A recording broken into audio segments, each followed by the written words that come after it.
Good morning. Well, first of all, thank you for coming. This is a pretty proud moment for us because this is the 10th anniversary edition of EdTechX, and we'll tell you a little bit about the history of the event, but it came from lowly beginnings, and it's so great to be on a sunny day like this back here in Tobacco Dock in London. Before we kick off, we have a kind of little tradition that we have, which is to introduce ourselves. So what I'd like everybody is to make a quick introduction to the person immediately next door to them, but sometimes this gets a little out of hand, so we're going to sound a gong after about 10 seconds to stop you talking, and so that we can get on with our presentation. But please just take the time just to say hello and say who you are and where you come from to the person immediately next to you.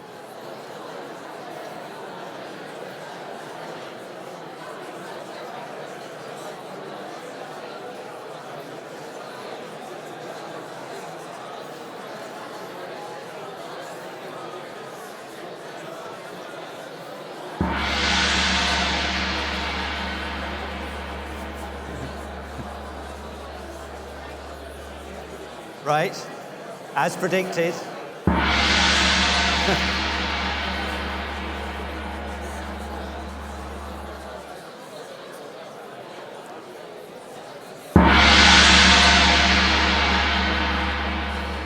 Good.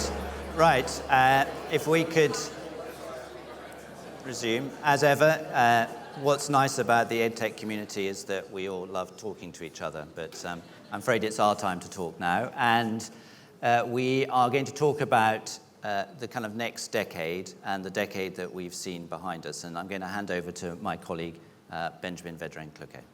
Thank you, Charlie, and good morning, everyone. So we've been 10 years in EdTech. Today is the 10th anniversary of EdTechX.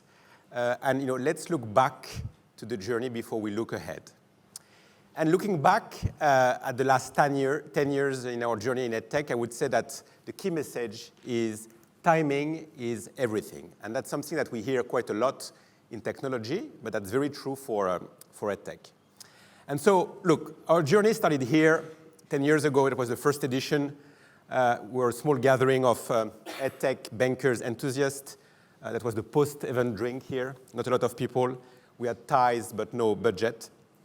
I was not on the picture because I was the one taking it. We had no photographer at the time.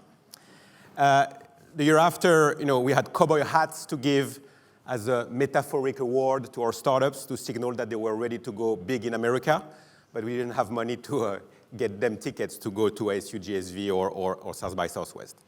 And the reason I'm sharing this with you is because back in 2013, we were fundamental optimists about the future of education, and we managed to convince a couple more over the years, as you can see on the picture. And back in 2013, the future of education was very clear, and the future was already here.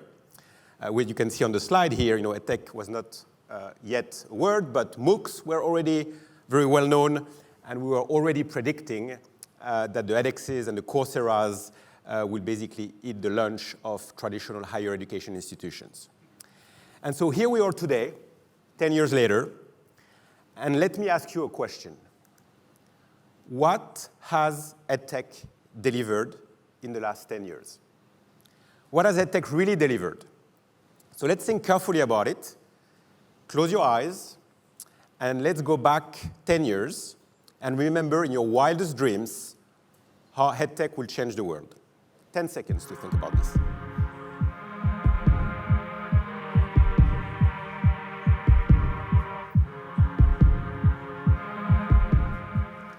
By the way, that was Wildest Dreams by Taylor Swift. So what has EdTech delivered in the last 10 years? Big system changes, instructional design revolution, efficiencies or access at scale? The answer is not really.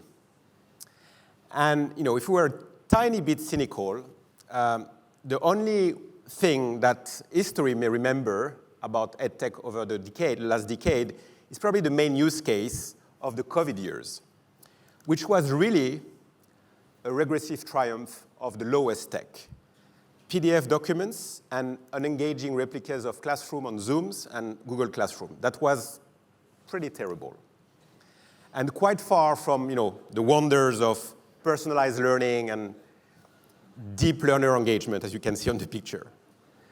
Also quite far from our wildest dreams are the sometimes questionable business ethics, the pushy marketing practices, the subscription first and efficacy later, and the belief that greed is good for EdTech.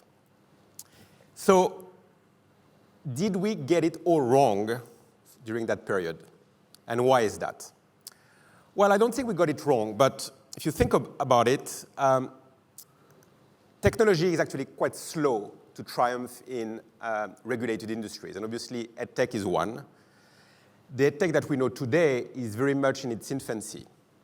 And in a way, we're still waiting for our 5G moment in EdTech. 10 years is also a very short investment cycle, very short. And if you look at the last 10 years of VC funding in EdTech, what you will see is the first 5 years of massive undercapitalization. It was no man's land in terms of investment and funding in the sector. Then 2 short years of Chinese and US EdTech boom.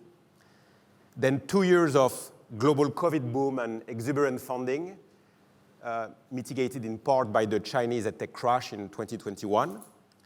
And now 2 years of global COVID hangover with AI looming as the great disruptor. So the funding tide here has been too short and too erratic to make a real impact. And in this condition, it's very hard to sustain speed of consumer adoption. And it's hard as well because it will be hard to get back the generalist investors in EdTech. All of them have been burned by what we call the great EdTech crash. EdTech has been one of the worst industries to invest in the past 3 years.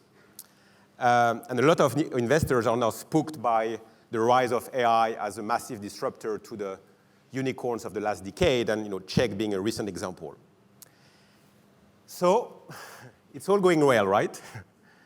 And there is a disappointment here. I'm disappointed.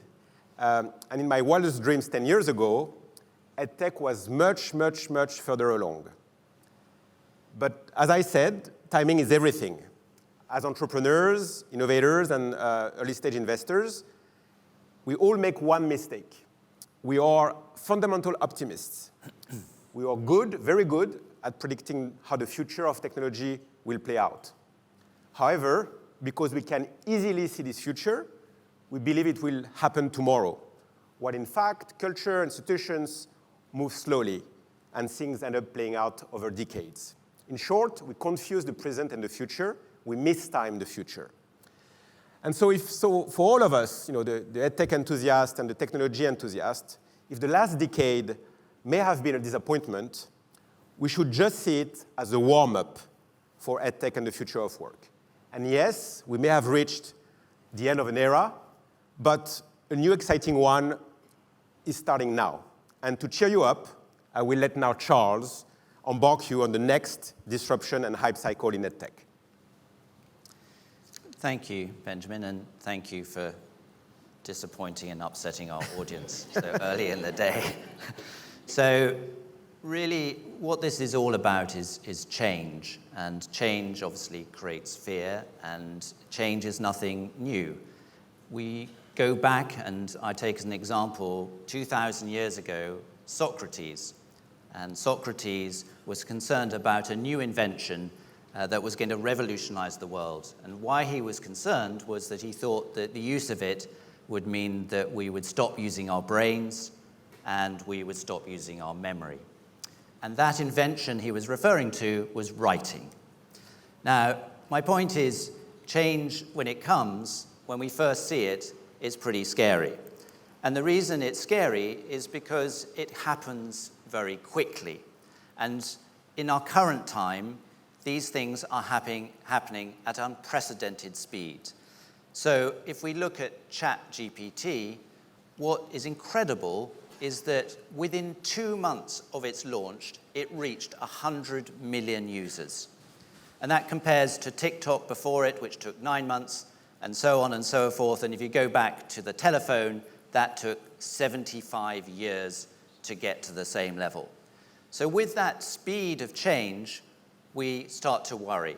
And if we look at the Gartner hype cycle, which is often used to look at change and disruption in markets, what we realize is that these peaks of expectation that we see are just getting higher and higher, and we're getting to them more quickly. And that gives us little time to really assess the implications. So not unsurprisingly, that creates fear.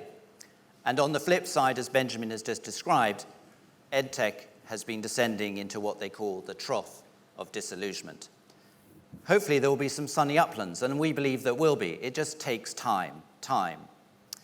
So what lies behind all of this really is the artificial brain. The artificial brain relates to really a race that's going on to build artificial intelligence that is able to reach the levels and capacity of the human brain itself.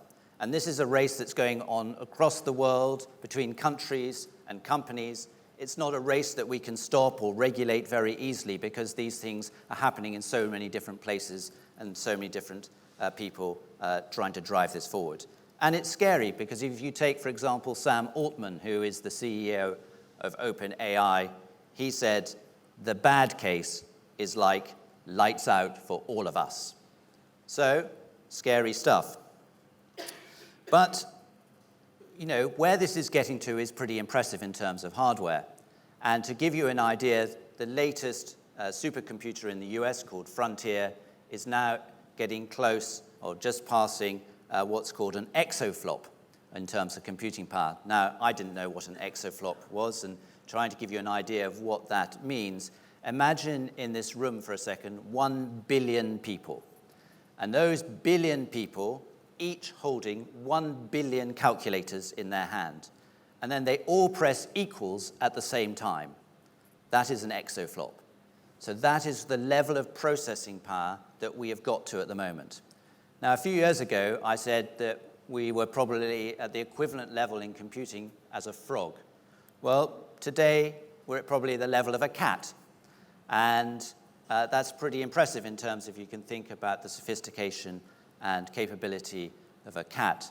But as every moment passes, we get closer and closer to this moment where we're able to imitate and process at a similar level to the human brain. But that's the hardware side. There is a software side, and that's really what we've been talking about in terms of artificial intelligence, how we look at the software side, and in particular, obviously, generative AI and ChatGPT is something that's very prevalent, obviously, in the news and in the context of what we're talking about today. And how does that compare to previous generations of large language models? Well, the first thing to understand, and I'm sure a lot of you know this already, but the basic model for generative AI is that it scrapes a huge amount of data off the internet. And that effectively is the base off which the information is derived. The next generations of ChatGPT are expected to use so much data that the internet may not be sufficient to provide that level of information that is required. I mean, it's just incredible amount of data they are absorbing. And that will mean that proprietary data sources and other forms of data inputs will be important. And then from this layer of data is then the fine-tuning, which is then the algorithms that apply to that, and the question is how that fine-tuning is happening. And what's interesting now is the realization that this needs to be a symbiotic relationship. And what I mean by that is there is a need for human interaction, a human feedback into that, and what they call reinforced learning from human feedback. And that is a bit like, going back to the cat, it's being able to give the cat a bit of feedback and then we start to purr. And that purring is what I anticipate as that symbiotic relationship that we can use within the context of artificial intelligence. But we're here to talk about education. And AI is very much an issue today in education, as we would all expect. And it slightly reminds me of those words and from a time gone by in terms of Pink Floyd. We don't need no education. We don't need any thought control. And so that was the reference to education in its legacy form, but it seems very relevant to the worries of the future today. And it was brought home to me very clearly a little while ago by my daughter, who was studying in Tbilisi in Georgia. And she rang me up in a panic. And I thought, oh my God, she's lost her credit card, she's lost her passport or something. And then she said, Dad, do you know about ChatGPT? And I said, yes. And she said, my education is over. It can write essays better than me. What am I doing? And it was extraordinary. And it was a sudden realization that for somebody like her in the prime of her education, there was a worry that artificial intelligence was going to overtake it. And there's examples. There's a man called Conrad Wolfram, who did a test by setting ChatGPT to take an A-level maths exam here in the UK, which is an exam taken by 17 and 18-year-olds. And it got a score of 96%. So the question is, should we worry about that? Machines are getting better than us. Well, I challenge you with a different answer, which is that we're teaching the wrong way. We need to change the way we teach. We need to change the way we test people. If we can provide a test that a machine can answer, then why is the point in doing that test? Because it's obviously the machine can do it perfectly well and doesn't need us. So we need to look at the way we use tools. And so perhaps the first way to do that is to actually ask the machine itself. So we asked ChatGPT a couple of questions. And the first one we framed is, what big problems can AI solve in education? And then we wanted to give it a slight nuance by then saying, tell my audience of educators what big problems can AI solve in education. And we wanted to see kind of how the machine responded to that. And interestingly, most of the answers, as you'll see, are very similar in terms of personalization, data analysis, et cetera, et cetera. But the interesting bit is that when you put the nuance about educators, it introduces another dimension about this whole idea of a symbiotic relationship, of how humans should complement in terms of AI. And the key message, as we feel it, is moving beyond the fear and thinking about how do we use these tools? How do we interact and benefit from them rather than running scared from them? And the way that I see particularly GPT and how to frame that in the current context is really to think of them as a bit like newspapers. So we'll choose our flavors. There will be a data set that's out there that these operate from, and those data sets may vary between different brands, different types. It may be that we can personalize it. We dial it up if we want our answers to be center-left in terms of political values, or if we want it to be skewed towards particular geographies. And in so a way, we'll be able to manage these tools to produce the type of answers that we want. And that is important because within all of this, we have a whole series of ethical challenges. And one of the most obvious ones that people have pointed to is the level of bias that sits within these data sets. And it's those data sets which cause the problems, because already when we look at them, we know a lot about where that data comes from. For example, 60% of all data that goes into AI comes from the US. So how can we expect it to produce answers to the questions that we want on the basis of such a skewed data set? So there's a long way to go to improve how we interact with it. There are challenges of privacy. How does our data, because pretty much everything that's on the internet is going to be going into these systems. So we need to think about that in the context of our own lives. Who controls the power behind these? Who owns these tools?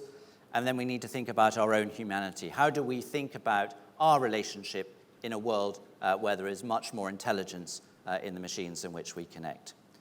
So there's an ugly side to all of this, and particularly in the context of kids. And one way of looking at it is that some of you may be familiar with a Barbie doll, which is a small toy that's been in existence for many, many years. There are over 1 billion Barbies in the world, if you can think of that. hopefully not all holding a billion calculators in their hand. But anyway, Barbies have now become smart. You can buy a smart Barbie, and it can interact with children. And a lot of people can see why that would be helpful in terms of providing educational content. But there are also other dangers. So, for example, in research that's been done on 4 to 10-year-olds, there is a level of trust that the age group has for smart toys. So if your Barbie says, it's okay to do this, or it's not okay to do that, that level of trust that's coming from a smart toy is something that obviously as a parent we would start to worry about, because we don't know what they're being told exactly, and we know there's a level of trust that's being built up there. And then a smart toy is normally an always-on toy, so it's listening to what's going on around it, and there's therefore a whole series of privacy issues. But it's not all ugly, and we should, as I said before, find ways to overcome these fears. There is a bright side about how do we use these tools and benefit from what they can do for us. And in that context, there's an idea of cognimates, an idea of, again, this idea of symbiotic relationship, and this is something that's being done and projects where involving parents and children to help build and program AI tools on a joint exercise so we understand what we're working with. Throughout human history, we've been a very creative species. We have been very able to take tools and master them, from the stone in terms of scraping a skin and now to the world of artificial intelligence.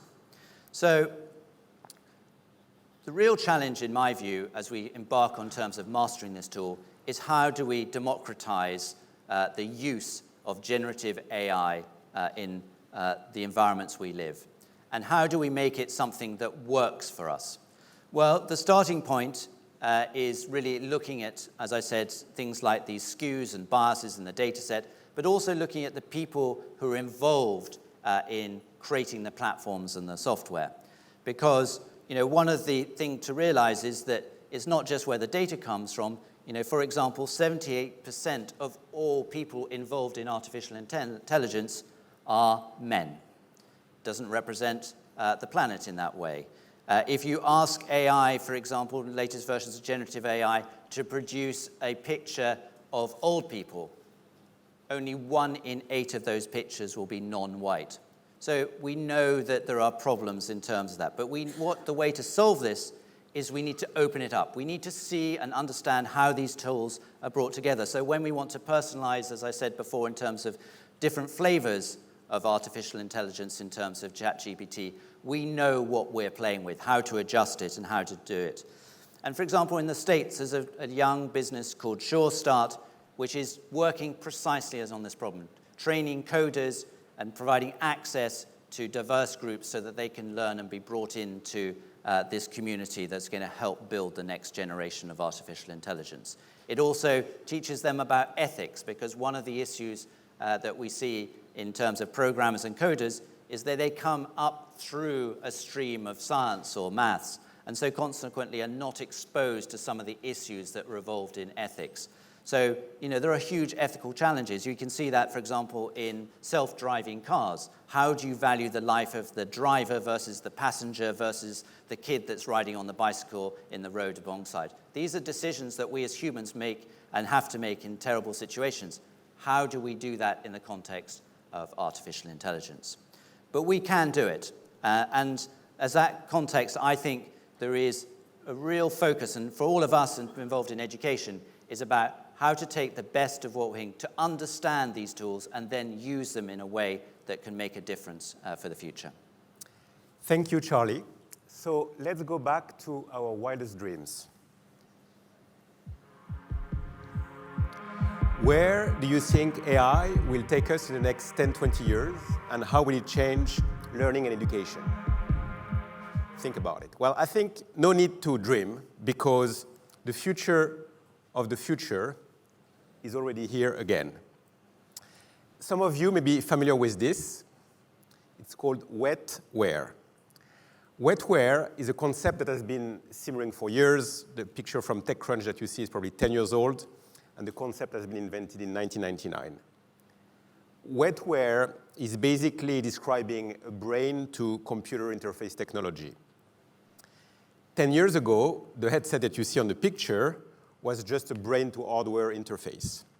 Today, wetware is becoming an interface placed in the brain between the brain and an organic computer that scientists are calling a mushroom computer. So think about this. Before, a piece of software was needed to create the interaction between the hardware and the brain. But today, it's all merged, right? So in short, the hardware is becoming wet and soft, a bit more human in a way. And so let me make a controversial statement here. The future of intelligence is not AI. The future of intelligence is not silicon nor robots. The future of intelligence will be human, organic, and sustainable. How?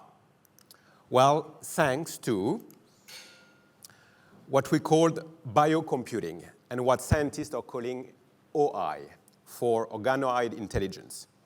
So I know what you're thinking. That's a good line for your next dinner party. OI is the new AI. AI was so 2022. But seriously, this is quite a paradigm shift here. Scientists have discovered that artificial intelligence powered by silicon is by far much less sophisticated and powerful than the human brain powered by neuron. So instead of trying to augment human intelligence with silicon-based computing, which is AI, they actually work the way around by creating biocomputers powered by lab-grown human brain cells. In other words, farmed human intelligence. I'm not talking about farmed salmon, it's farmed human intelligence. So I know it's a bit hard to comprehend, so we have a short video here to illustrate this.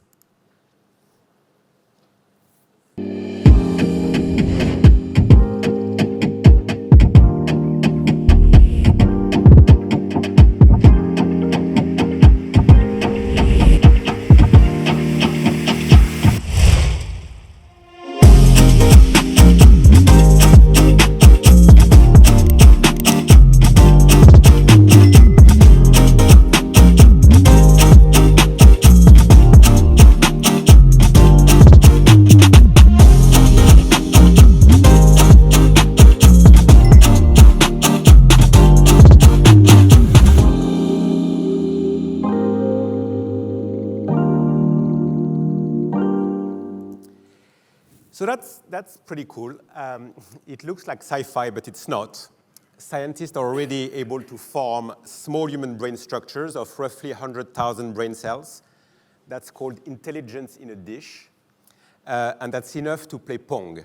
So Pong is not ping pong. Pong is, this bar and little ball that you're trying to prevent to go over the bar. And the same scientists believe that for organoid intelligence to surpass AI in its current form, they will need to scale those structures by 100 times, so to 100 million brain cells, which doesn't look like totally inconceivable. And so to all those who are a bit spooked by the rise of the robots, the rise of silicon brains, the key word is chill out, because it looks like we got it covered, and we basically domesticating AI already. We are domesticating AI the same way we have domesticated fire and other tools and technology over centuries. And as fundamental optimists, we should expect no less than, over the next 10 to 30 years, wonderful explosion in human productivity and creativity. And so, what does this all mean for EdTech? I think what it means is it's certainly time for EdTech to reinvent itself, because AI, OI disruptions truly matter for the industry. It's also time for all of us to reinvent our relationship with intelligence and knowledge.